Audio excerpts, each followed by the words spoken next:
नाही सांगू शकत तर मी देवाला रिप्रेझेंट पण नाही करू शकत मी. सत्य हेच आहे की येशू पापाची रात झाकतो. येशू तुमच्या आणि माझ्यासाठी त्या क्रुसावरती मेला आणि मेलेतून पुन्हा जिवंत झाला. सत्य हेच आहे की येशू तुमच्यावरती प्रेम करतो.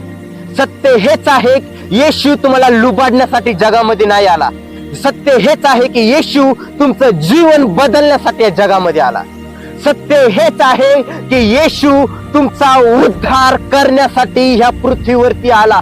सत्य हेच आहे की येशू तुम्हाला त्या बंधनामध्ये त्या जाळ्यामध्ये टाकण्यासाठी नाही आला, तर त्याच्यातून बाहेर काढण्यासाठी आलेला आहे. प्रियांनो, आजची परिस्थिती खूप वेगळी आहे. देवाला रिप्रेझेंट करण्याची परिस्थिती खूप वेगळी. देवाला आम्ही आमच्या शब्दांद्वारे रिप्रेझेंट करतो, आमच्या गीतांद्वारे रिप्रेझेंट करतो, पण आमच्या चरित्राद्वारे कधीच आम्ही आता येशू ख्रिस्ताला रिप्रेझेंट नाही करतो. आम्ही चांगली आराधना करतो, चांगला संदेश देतो, चांगले वचन वाचतो, वेगवेगळ्या करतो, पण आमचं चरित्र सदैव आम्ही विकलेलं आहे. ते आम्ही आमचं चरित्र सदैव दुसऱ्या समोर आम्ही घाण ठेवलेलं आहे. का?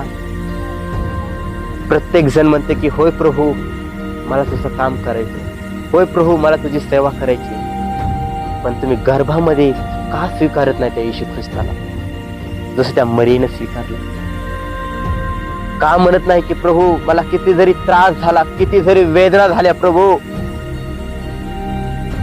मी त्या गर्भामध्ये त्या येशूला स्वीकारलं. प्रियांनो, जर तुम्ही भाईगिरीची भाषा बोलत असताल तर तुमचं जीवन जगणं व्यर्थ आहे. बायबल सांगतं तुमच्या जीवनाला काही अर्थ नाही. काय